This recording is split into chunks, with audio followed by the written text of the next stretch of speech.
на витални, суштински функции, важни функции на партijski послушници и полтрони. Знаете која е перцепцијата на граѓаните? Е дека на моменти Уставниот суд повеќе им штети на владењето на правото и на правата и слободите, отколку што може да ги заштити. Која хипокризија? Која хипокризија, почитувани колеги, одбираме тука луѓе, кадри, кои граѓаните перцепираат дека нашиот избор повеќе им штети на владењето на правото и на правата и слободите, отколку што може да ги заштити. Она ќе му дојде како народната, аман бате поќе не ме брани. Колку повеќе ме браниш, толку повеќе ќе отакјадам. Така и ова. Колку повеќе вакви послушници, неспособни, корумпирани кадри ги избираме за суди, толку довербата на граѓаните ќе биде пониска и толку правата кои треба овие суди да му ги заштитуваат и да судат честно и поштено, нема да ги исполнуваат заради тоа што сне ги одбрале. И затоа, токму затоа, треба да се утврдат, уште еднаш ќе кажам, прецизни критериуми за избор на уставни судии. Да се прецизира конечно, еднаш за секогаш, што точно значи тоа истакнат правник.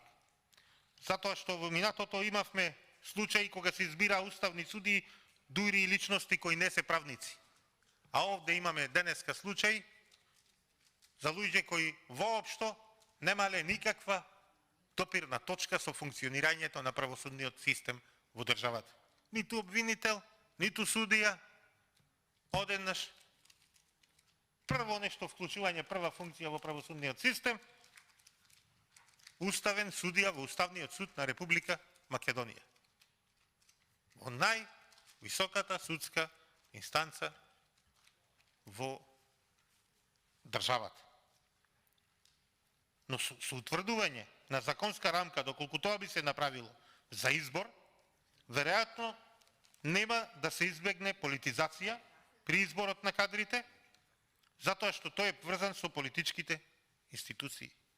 Сепак ќе се овозможи во преден план при изборот на кандидатите да бидат нивните компетенции и интегритет, што ќе влијае позитивно и на угледот и на авторитетот на Уставниот суд. Цело време мојава дискусија ја подкрепувам со мислења и изјави на истакнати професори универзитетски, истакнати луѓе кои работат со години во правосудниот систем, кои ја следат работата одблиску и се вклучени на правосудниот систем, но конечно да дојдам до тоа дека и мислењето на Венецијанската комисија е во истата оваа насока. И мислењето на Венецијанската комисија која е на став дека би било корисно да се донесе посебен закон за Уставниот суд со кој би се уредиле прашањата што се однесуваат на статусот на уставните судии, основните услови за поведување на постапка пред Уставен суд и правно дејство од пресудите на Уставниот суд. Се друго, почитувани колеги, ќе биде само толкување на интересите на мала група на луѓе. Било тоа да е денес власта, било тоа да е утре опозицијата, која во моментов е опозиција, утре ќе биде на власт.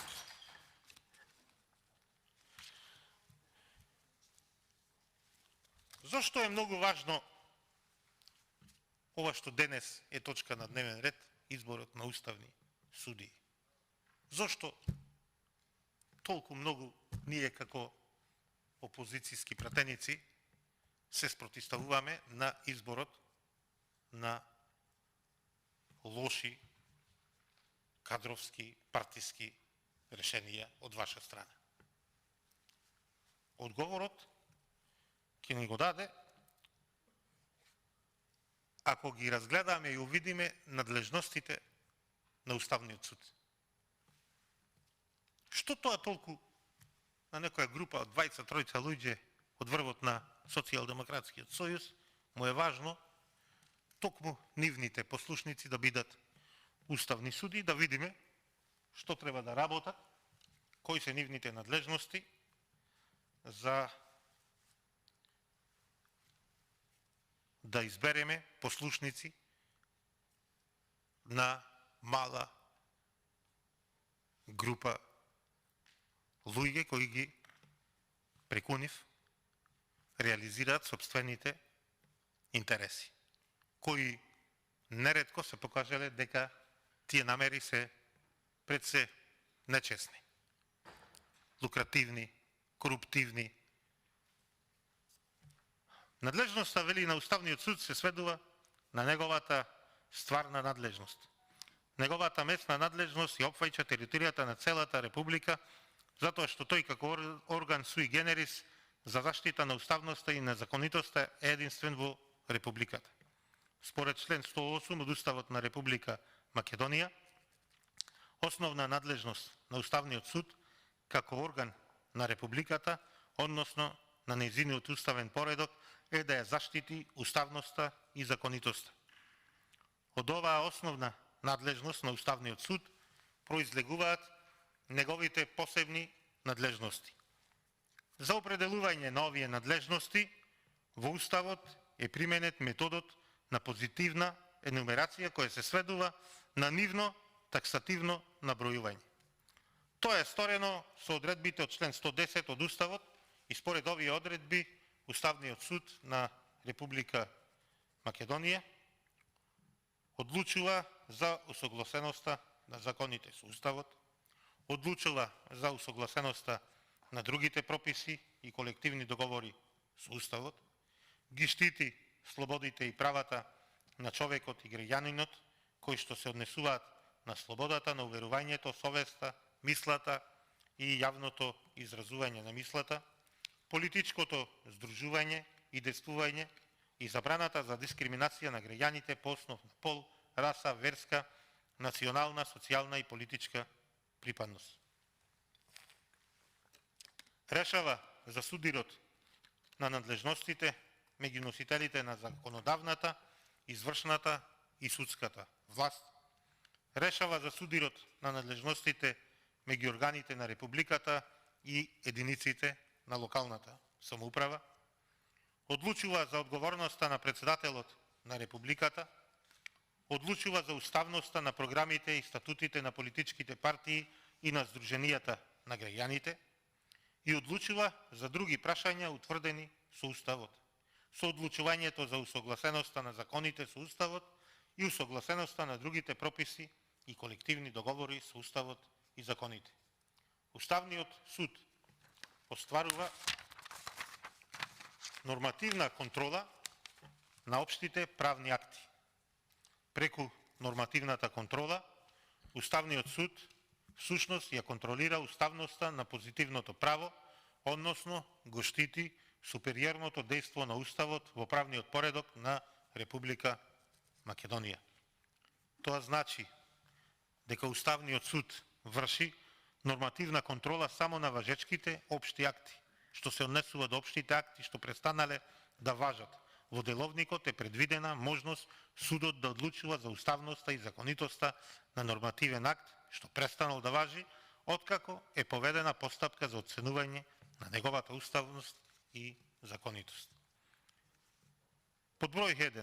Држава со најниска доверба во правосудниот систем кој е оценет како таков од сите релевантни меѓународни институции, па дури и амбасадори во нашата земја. 2. Оценка 2 во Европскиот извештај за напредокот на Република Македонија, што е катастрофално и веројатно после најновите скандали со обвинителката Рускоска, незиното суспендирање и незините апели од амбасадите да ја заштитат од закани и уцени кои доаѓаат од власта ќе биде сигурно чиста единица. Почитувани колеги, не можам а да не се запрашам како почитуваниот јавен обвинител во моментов, а утре уставен судија Љубомир Јовевски, ќе го штити Уставот на Република Македонија, а не ја заштитува обвинителката Русковска или обвинителите кои бараат помош од амбасадите и амбасадорите во Република Македонија. Значи, бараат помош и тие како многу од овие наши разочарани млади граѓани кои се иселуваат од државата, бараат помош и екзистенција во странство, дури и највисоките луѓе кои треба да ја носат правдата, да работат на функционирање на правото и правдата во државата, бараат помош ни помалку ни повеќе во странските амбасадори и амбасади во нашата земја. Како тоа му се случило на Јовевски, колешка обвинителка, да не ја гледа правдата на друго место, односно својата заштита да ја бара надвор од државата, односно кај амбасадорите. Оваа влада на Ковачевски, зборувам, како континуитет, нормално бидејќи тој е донесен како пион од страна на Зоран Заев, како континуитет на владата на Зоран Заев, не направи ниту една реформа во правосудството. Ниту една. Иако го отвараше како пупка, иако се поставуваше сам за реформатор, за председател на телото за судски реформи, ќе остане запаметена само по криминалот, корупцијата, непотизмот, вдомувањето на партиски кадри во судовите. Само по тоа. Таков беше случајот и со Добрила Кацарска, таков е случајот и со овие три предлози за уставни судии.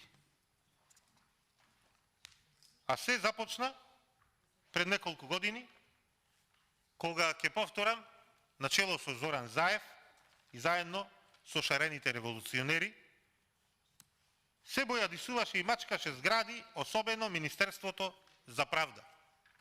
Тука ќе подсетам на една снимка каде што целото раководство на Социјалдемократскиот сојуз, наместо да се страми од таа постапка, гордо со насмевки го гнасеше Министерството за правда како институција.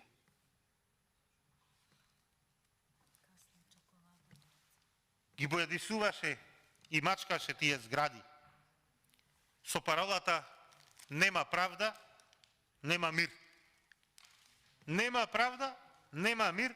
Мантравте сите вие, почитувани колеги од мнозинството, кои денеска ве нема тука кога треба да покажете како се работи честно, одговорно, домајчински, како се носи правдата во државата и се зема во своји раце. Денеска, 7 година, шеста година, Социјалдемократскиот сојуз е на власт и граѓаните се загубени под судските лавиринти. Нема реформирано судство. Да ве подсетам само дека на Советот за реформи во правосудството прв човек беше тој што не сме ни да помисли да биде. Тој е мешање на извршната и судската власт. Зоран Заев, кој е аболициран криминалец. Замислете, ова го нема не во Колумбија, не во Тунгузија, ама го нема никаде на светов и нема ни да го има. Аболициран политичар за криминал од 8 милиони евра, аболициран од председател на држава, каде што не ја докажал својата невиност, води Совет за реформи во правосудството. Што се случи со работата на тој совет? Се одржа еден или два состанока и толку. Овој совет за реформи во правосудството начело со Зоран Заев, почитувани колеги, почитувани граѓани, ја доживеа судбината на преубавата ограда на владата, која беше одстранета ни сам не знае зошто, а сега владата, која сакајќи да овозможи некоја транспарентност, достапност на граѓаните, ја отстрани преубавата ограда, наместо широко да ги отвори портите на таа влада ако сака достапност за граѓаните, ја направи грдосија, руина и сега, како и ова собрание што е заградено со полициски огради и тараби, е заградена и владата, ама направил транспарентност за граѓаните што е тргнал оградата и сега таа ограда, не сакам да преюдицирам или да предпоставам, но имаше подредени медиуми портали дека биле украс на нечија ограда, на нечии викендици во Маврово.